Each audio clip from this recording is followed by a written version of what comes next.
Hey guys, welcome to the show. Today I have a very special guest, Kirk Cameron, and we are going to talk about his new TV series called Adventures with Iggy and Mr. Kirk. And it's a great show, and it teaches children valuable lessons through engaging stories. I'm glad to have him on now. Here he is. Welcome, Kirk Cameron. Thank you, Becky. It's good to talk with you again after the brief meeting on the airplane. I know. We were just talking. I accosted you on an airplane. This was, I guess it was like 6 months ago or something. And we were in the same area. And I was like, hey, you're in my seat. And then I realized it was you. And then we ended up talking for a second. But I'm glad that you're on the show because I want to talk about this new TV series, Iggy and Mr. Kirk. Or the Adventures with Iggy and Mr. Kirk. Where did this idea come from? Yeah, well, actually, you're right. It's been shortened, and the name is Iggy and Mr. Kirk. Oh, Um, okay. this is a brand new kids TV show. Think a modern day Mister Rogers with lovable puppets and engaging adventures that teach clear moral lessons and biblical truths. And this is really the brainchild of Brave Books. So, Brave is a company that's producing children's books of virtue for parents to really nourish the hearts and minds of their kids. And I've been writing some of these books with them, and I've been reading them in public libraries and public schools.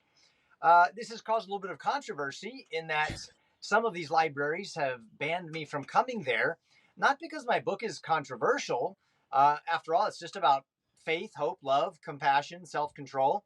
But it goes against an ideology that is dominant in these libraries and schools, as illustrated by the fact that they are welcoming drag queens to come in and read stories to kids. But a guy like me, who comes in as a Christian, is told that our values don't align and that the message is not welcome. So, with such a movement starting with parents and grandparents to get back to these pro God, pro America values, we decided to find a creative way to bring the books to life. And we're doing that through a new kids TV show. Wow. Yeah. The world needs this kind of show for kids. It needs like a Christian worldview shaped show for because I think. And tell me, I mean, how does this show? Because I don't know if you've heard of the show Ms. Rachel. Yeah. Oh, yeah. So that's a very popular kids show, right? Right. So and it kind of teaches some sketchy things. I assume I've never seen an episode of it, but I've heard some bad things about it. So what are some of the values that your show teaches? Well, so this is a show that it's super entertaining. Kids are going to love it, but it's not just mindless entertainment to take up kids' time. Every episode is actually designed to build up your child's character, and there are lessons that the kids learn right alongside of my little 5-year-old adorable iguana named Iggy. And these are lessons about forgiveness, about putting others first, about self control, overcoming fear, honesty, teamwork. And in fact, episode number 4 is all about identity. And Iggy's got to learn these lessons alongside a colorful cast of lovable puppet animals. And there's an antagonist in the show, and it's a vulture named Culture. And Culture is always lying to Iggy and deceiving Iggy about what is true and what is good. And Iggy's got to, um, he's got to pray. He's got to see what God's word has to say. And then he also trusts in his mom and dad to give him the truth and biblical wisdom. And so these are lessons that every 5-year-old watching the show is going to learn right alongside of Iggy as he learns to trust and obey. Who came up with the idea of calling it Vulture, the Culture Vulture? These are the geniuses over at Brave Books. They really do a fantastic job, and I'm really honored to be partnered with them. That's hilarious because before I was a Christian, 15 years ago, I became a Christian in a radical road to Damascus moment at this church in Hollywood. But before people used to call me a culture vulture because I would always go to like play Broadway plays in New York and London, and I would go to museums all the time in Paris, London, New York. So I was a culture vulture. I was the guy. I was the bad guy. You, hey, we should have had you do the voice for the puppet of Culture the Vulture. I should do the voice, absolutely. Yeah, And but it's what's the age range for the show? 4 to 8 old. And this is this is the sweet window of opportunity that anyone has to shape the culture of the future. If you really want to shape the values of 10 years from now, 20 years from now, you've got to play the long game and start investing in children by telling them stories and helping them build framework for the world that they're living in. And that's either going to be God's framework through his word and his timeless truths, or it's going to be something else. And ultimately, that will cloud and obscure the vision of children. And if we want to educate them in the truth, we can't let others take over the parenting role or the educator's role and indoctrinate them with things that are not helpful. So that's why I'm And leaning into all of this kid stuff. and also, I mean, I assume you're leaning into it too because you not only do you have kids, but I think you have grandkids, right? That's right. You Yeah. look way too young to have grandkids. I don't know how that Oh, you're happened, but kind. so how much did that impact you to create something like this, or Well, to be a it, part it of something puts like this? it puts a lot of gasoline on the fire for me, for sure. My wife and I have 6 children. Now they're adults, and we have one grandbaby. So our little granddaughter is so precious to us. We have a lot of skin in the game, and I want to do everything I can to invest in the future of the world she's going to be growing up in. And and and in your children and your friends' children and everyone, we've inherited such a rare gift of a Christian republic, and a lot of people don't understand what that means, and so the sound may even be a little scary to them. But if you go back and you understand the rare miracle that the United States of America is, and the experiment of self-government and freedom without a king, it all hinges on biblical Christian values Hmm. and protecting those values and passing them on to the next generation. That's what we're trying to do, and that's what we must do if we want to continue to have opportunity, growth, and prosperity, morally, spiritually, and physically. If we want a nation that's healthy in body, mind, and spirit, we've got to get back to the very foundational principles that got us here in the first place. To the degree we stray from them, we will suffer. To the degree that we get back to them, we'll experience a revival. Amen to that. And by the way, I love the flag, the American flag in the background. It's a bit, and in fact, you did. I would watch. I think during the pandemic, right? It was you would when you still lived in California, which I'm sad you left California.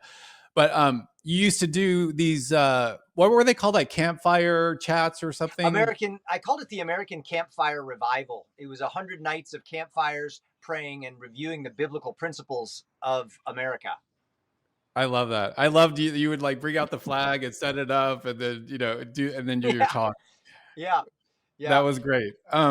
So wait, how are the episodes structured? How long are they, and how are they structured? So each episode is about 20 minutes long, and each episode features Iggy the iguana along with all of his friends, and Culture the vulture. Also, Mr. Kirk has a wife and a cousin, Creative Lee, who does creative arts and crafts. And there's also Mailman Dan.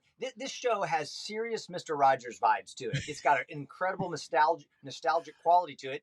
Just like Mr. McFeely, who would show up with his mailbag and say, "Speedy delivery," we've got Mailman Dan, who delivers a brave book that Mr. Kirk and Iggy sit down and read together. And it has lessons about the sacredness of life, or lessons on forgiveness, or lessons about telling the truth, overcoming your fears, these kinds of things. And at the very end, there are practical takeaways, questions that kids can ask their parents, and there's even a blessing that Mr. Kirk gives to the watching children at home as he puts on not a cardigan sweater at the door, but a leather bomber jacket and says, "Brave explorers, May the Lord bless you and keep you, and make his face shine upon you and be gracious to you and give you peace. Good night. I love that you give a benediction at the end of the Yeah. show. That's brilliant.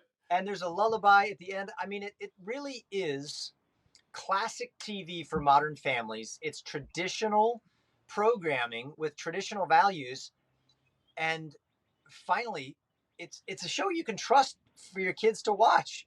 I mean, we didn't even know where we could put the show, because if you put it on Disney, you're going to have some other show before it or after it that your kids might get tangled up in, Miss Rachel or Coco Melon or something like that on one of these other platforms. So Brave actually created their own streaming platform called Brave Plus, where they have vetted these shows so that if it's overly stimulating or it's inappropriate content, uh, it's essentially, if it turns out to be junk food for children's brains, it doesn't make the cut. Only 1 in 20 shows got on there, and now they've got 50 timeless shows that have passed the test, like Bob the Builder, classic shows like Strawberry Shortcake, and of course this new show Iggy and Mr. Kirk.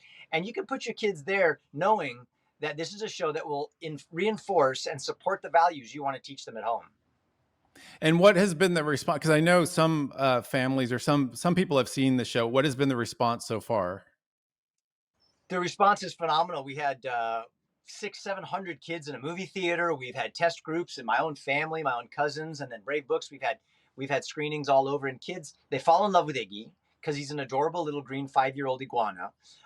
Culture the Vulture is the favorite villain, and there's just a catchy song, and the lessons have the kids wrapped up in them. They're asking their parents questions afterward. They're learning how to apply biblical truths to situations, and parents are just so grateful.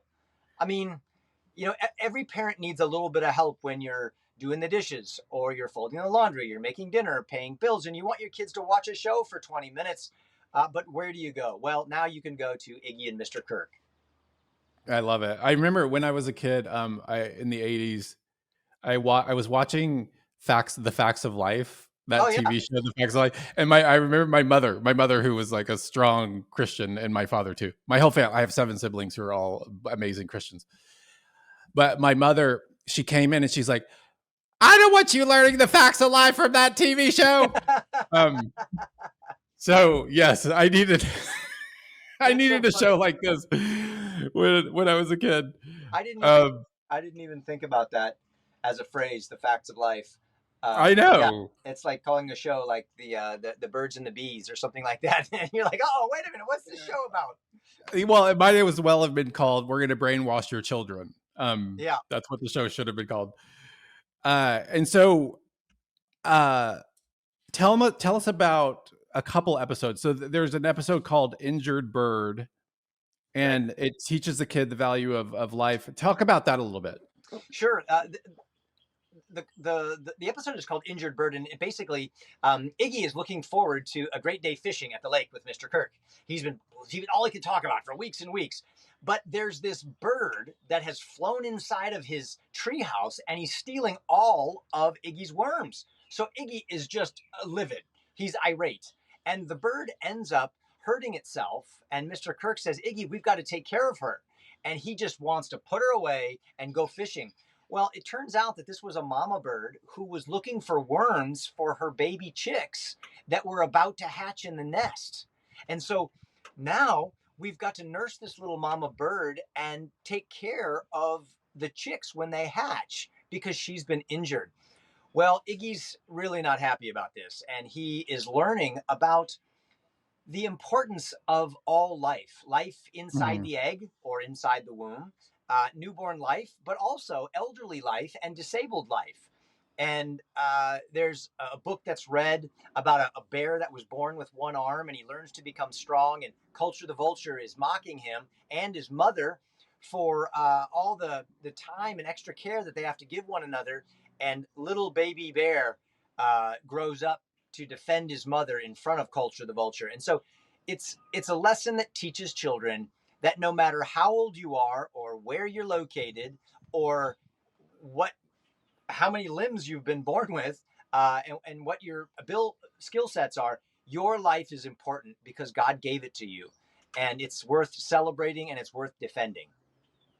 Yeah, and this is also, I mean, it seems like it would be a great kind of jumping off point for kids to talk to their parents about, the importance of life and the Oh, it sanctity of is. life. Absolutely. And what's really cool about these episodes, Beckett, is that uh, there is a reading of a brave book inside the middle of each episode. And that's a real book, which many of the fans have at their house. So they already know what's going to happen in the story if they've read it. And they know the characters. And in the back of the book, there are questions that you can ask your kids and discussion points. And there's also challenges and games and prizes for going through the lessons that reinforce the virtue that the story is all about. So it's comprehensive, it's fun, and it builds character in your kids. Okay, so let's talk about the Pinky Promise episode. Talk about what's that one about? Oh, yes. This is an episode about forgiveness where Iggy the iguana has a secret, and the secret he shares with Carlos the squirrel, but makes him pinky promise that he won't tell anybody. And here's the secret, Beckett. Iggy wet the bed. And Carlos breaks the promise and tells Culture the vulture about Iggy's blunder. And Hmm. Culture shares it with everybody. And now Iggy is humiliated in front of all of his friends and he plans revenge on Carlos. And ultimately, he learns the lesson of forgiveness because in his revenge, he ends up doing some things that hurt some people, and he needs forgiveness himself, which then inspires him to extend forgiveness to Carlos for betraying his trust, and it ends up actually making them better friends than before. I like that. I mean, because when I was a kid, growing up in this crazy household with 10 people, my parents and my siblings, I mean, especially with my siblings, you know, all the time we would fight and we would, Sure. physically or just, verbally we would fight. But there was never, I don't think we ever really had moments of like forgiveness and apologies. Like it was just kind of, we just moved on and we didn't really talk about it. So I think that this is a really important lesson for kids is like, hey, Yeah. let's forgive each other. There's another episode that's one of my favorites, and I can't remember what we ended up calling the episode, but it's based on a brave book called Elephants Are Not Birds, and it's all about identity. It's actually episode number 4, and it teaches children to love who they are from God's perspective and how He made them. So it's really funny. What ends up happening is Iggy the iguana knows that he's been adopted and is being raised by Mr. Kirk and his wife. And Culture the vulture tells him that he would be loved so much more by Mr. Kirk if he were a likable human boy. But because he's only a lizard, it's it's uh it's just kind of a fake love that Mr. Kirk is showing him. And so Iggy believes this, and he goes on the internet to discover what a likable human boy dresses like, what he looks like, and what he sounds like. And he tries to put on this artificial persona in hopes that it will inspire more of a sense of belonging in his family Mm. and get his parents to love him more. And it's very, very funny to see little Iggy with a wig on his head and a leather jacket and trying to be a likable human boy. He even changes his name from Iggy to Chad. And he talks like he's from the valley in Southern California. And he ends up realizing that in order to save one of his friends who is a little kitty cat up in a tree, he's got to climb up onto the skinny branches way up high. And with all of this paraphernalia on him, he can't do it. What he needs to do is go back to being an iguana who has natural talent to be able to climb with his claws and his tail and go up there and save his cat. And he then learns from Mr. Kirk and his wife that there's nothing he could ever try to do to change to be more of my son, who I love and am proud of, than he is naturally. And it's a great lesson on embracing your identity from God's perspective. I love that. I love that. And do you wade into the waters of gender identity? Is it, or is that kind of what? The inference or the association can be made by the parent, but this is it's an idea of identity, and then trying to change who God made you into someone you think people will like more, you know. Right. And Yeah. so uh, we also don't want to confuse kids with ideas that are so fundamentally jarring that parents have to bring up topics that they don't want to bring up.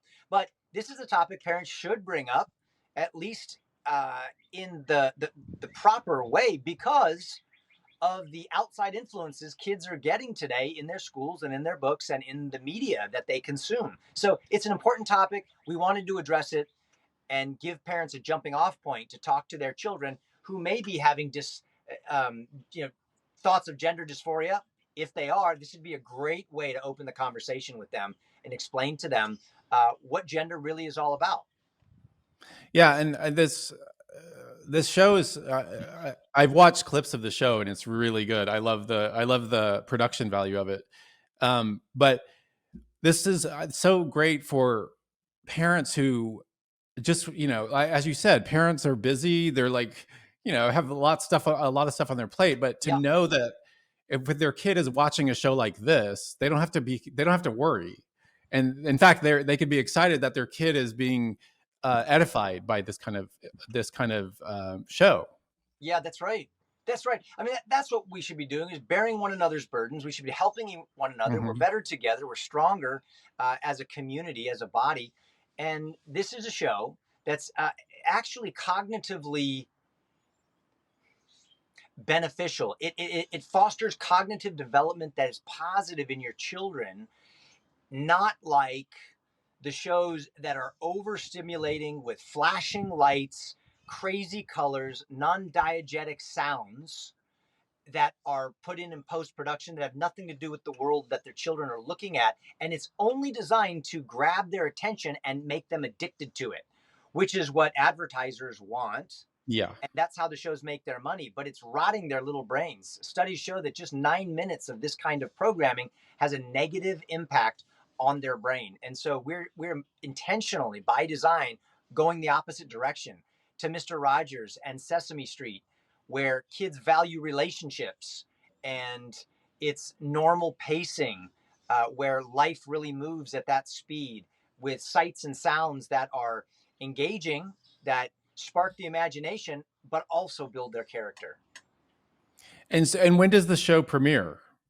Well, March 27th Okay. is the release of Iggy and Mr. Kirk, and people can watch it on Brave Plus. So this is a brand new streaming platform that has vetted every show. Only 1 in 20 shows make the cut. And there's over 50 children's television programs that you as a parent can trust is going to be great. It's not overstimulating, it's in line with biblical values, and it's wholesome and it's fun. And you just go to braveplus.com. Or if you are a subscriber to the Brave Book of the Month Club, you can see all 20 episodes for free, as well as get a new Brave book delivered to your door every month. I love it, and we'll link to all of that below. We'll link to Brave Plus. I'm sorry, yeah, Brave Plus below. And Kirk Cameron, I love your zeal for Jesus, for the gospel, for the family, for the country. It's just amazing to see how God has been working in your life for so long, and how you're just still at it. I'm rooting for you, and I'm rooting for the show. Thank you for sharing this and coming on the show today. Thanks, Beckett. I'm so glad that it wasn't coincidence, but providence that had us bump into each other and sitting in me sitting in your seat. So thank you so much. Thank you. And guys, we will see you next time. Thank you.